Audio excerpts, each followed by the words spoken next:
Hello, everybody. Here we have something called the freshman 15, which refers to the belief that college students gain 15 pounds during their freshman year. And let me tell you a story. When I was in college, I was nervous, man. Like teachers in high school would tell me, "Oh, you're going to work so hard and you're going to write a lot of papers." And I got nervous, man. I was not looking forward to college at all. So I was really nervous. And so when I went to college, I didn't sleep at all that night before the first day of classes. And I was trying to get a good sleep, but at the same time, I was worried about a lot of things and my life, and, trying to become an adult and, all that pressure back then, and and I remember that first semester, I tried to, like, if I wasn't eating or sleeping, I thought that I'd better be doing something to get a good grade out of college, right? It it I did whatever it took, whether it meant to memorize the book or did homework 24 hours a day or study this and that. And so I just tried to make sure that I really wanted to succeed and make my family happy. And I would have been the first college graduate, and I believe I was. So I did work hard for that. All right.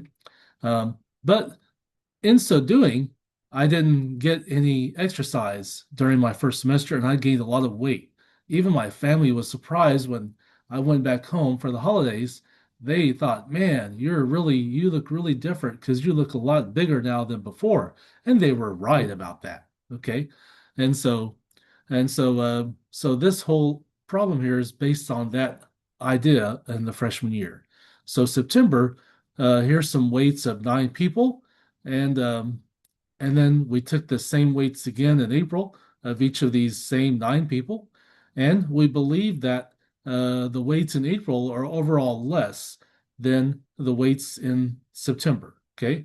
And so that's what our claim is about.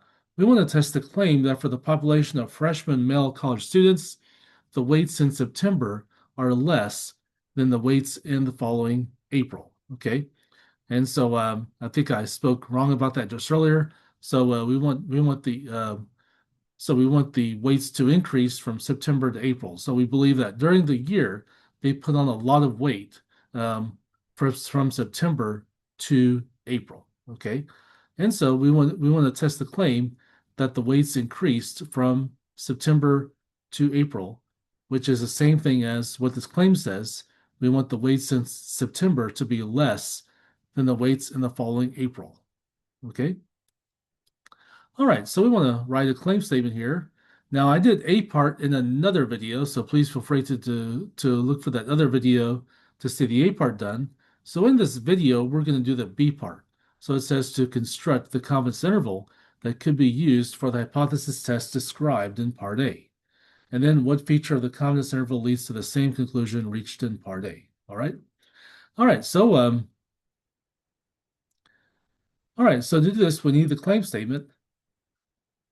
And this is a test for matched pairs. And so you have matched pairs uh, whenever each pair is measuring the same thing, but just a different time. So that's what this is. That's what this is about. So we have the same exact 9 people here. So the first person weighed 67 in September, and then in the following April they weighed also 67. So their weight stayed the same. And we have another person who weighed 68 in September, and then the following April they weighed 68. So same weight again for both 2 months. But now we have a third person here that weighed 87 in September, but then weighed 88 in April. And so here the increase is true. So for this third person, okay? And for the fourth person, they also increased. For the fifth person, they also increased. And so it looks like maybe for most of the people here, the weight increased. And so this claim may be true. Okay, so since we have a test for a claim with matched pairs, we're going to involve this table right here.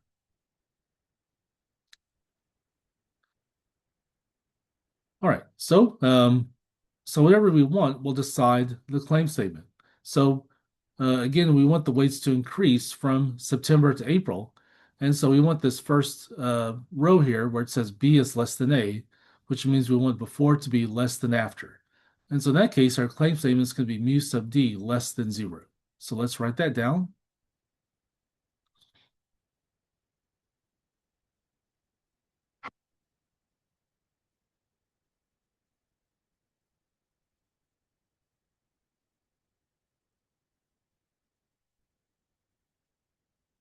All right. Now the complement statement is the exact opposite of the claim statement. So in this case, we ask ourselves, what if we don't have mu sub d to be less than 0?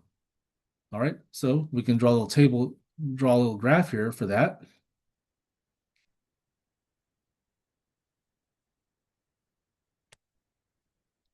Okay, so if you're less than 0, you're going to be in this yellow highlighted region. And 0 itself is not less than 0.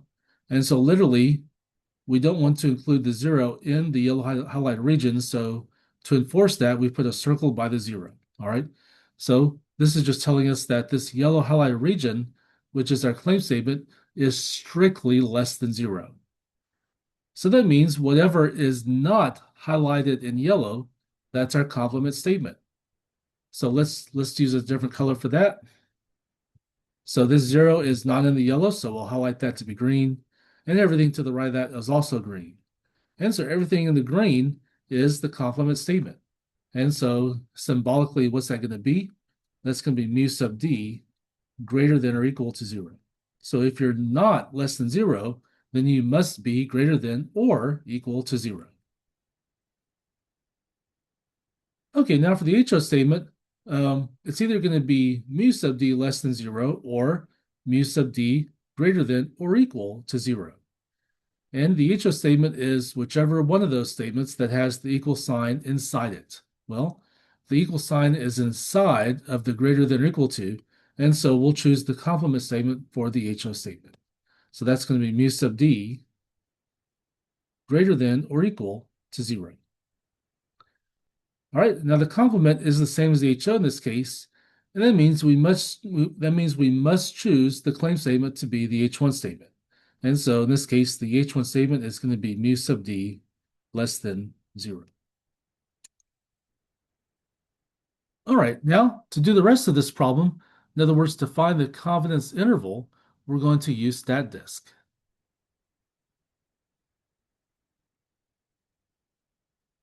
All right, and I've already put the numbers in. Okay, so I put the September weights in. I put the September weights in column 1, and I put the April weights in column 2. All right, and now we want to go to analysis, and let's choose hypothesis testing, mean matched pairs. Okay, now we want to enter in the alternative hypothesis or the HA statement there. And we have three choices here. We have a not equal 0, a greater than 0, or less than 0. So let's recall what we chose for the HA statement. The HA statement or H1 statement was mu sub d less than 0. So we want to choose the option that says less than 0.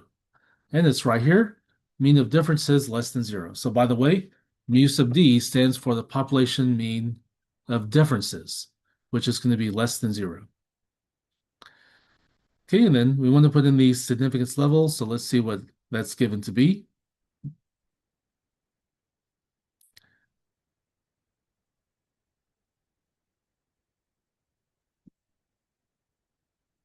Okay, the significance level is right here. It's 0.01. So let's put in 0.01. Now, which two columns of data would you like to compare? So let's put column 1 and the first column there, and of course, second column, column 2. And then we'll choose evaluate. And here's the confidence interval right here. It's 98%. Okay, so it's a 98% confidence interval, which is negative 1.46907 less than mu d less than negative 0.3087.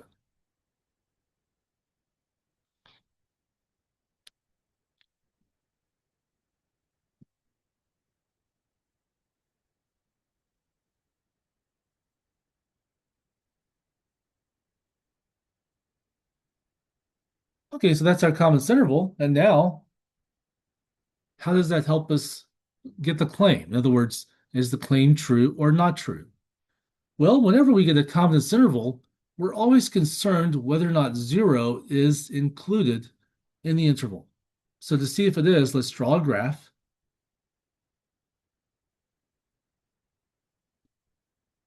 And over here somewhere is negative 1.46907.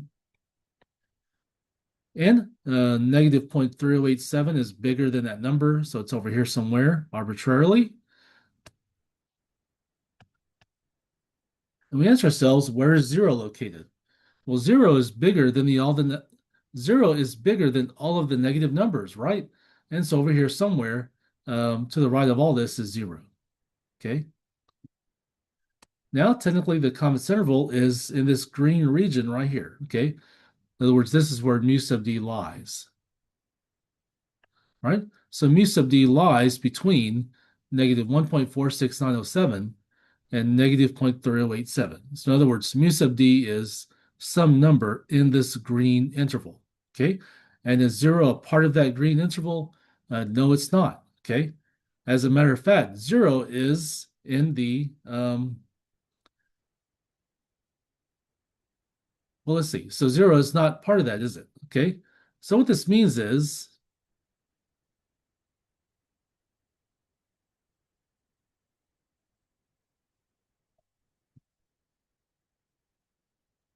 we know definitely that mu sub d is less than zero. Okay. So since zero is not part of that, mu sub d cannot be zero, can it? So mu sub d must be less than zero. Okay. And is that what we wanted? Well, let's find out. Well, this means our claim was true, right? So we definitely have shown definitely that mu sub d is less than zero, which means definitely overall the weights are increasing in the population. Okay. So this freshman 15 seems to be true. Actually, at least for this sample, right? We can say that for the entire population, the freshman 15 is true. Okay.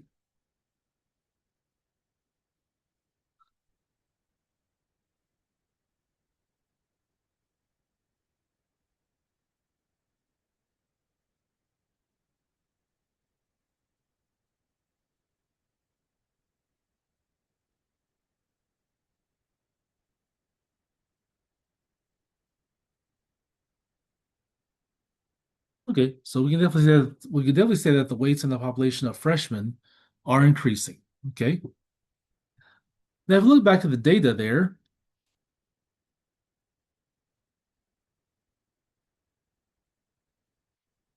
it doesn't seem to be very substantial, is it? So at most we see an increase of two there. Okay.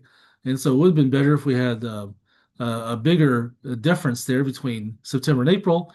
But at least from this data here, we can definitely say that in the population, the freshman weights have increased. Okay, so that's how to use that disk. By the way, we have another question there before we go on. Uh, it says,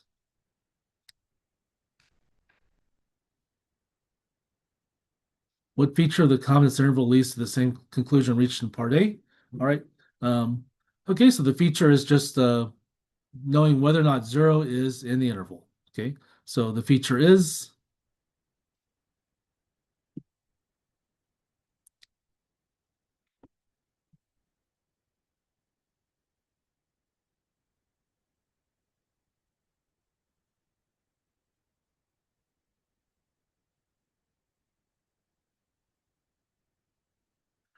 in that case, zero not being an interval is a good thing. Okay, so we can definitely make we can definitely make a definite conclusion if zero is not in the interval.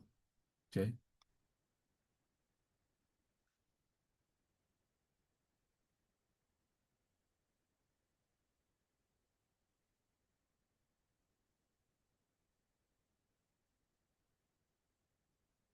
Right now, if zero is in the interval,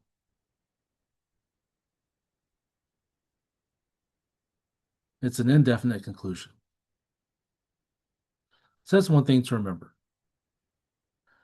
All right, and then in the C part, it says, "What do you conclude about the freshman 15 belief?" Definitely, it's true. Okay.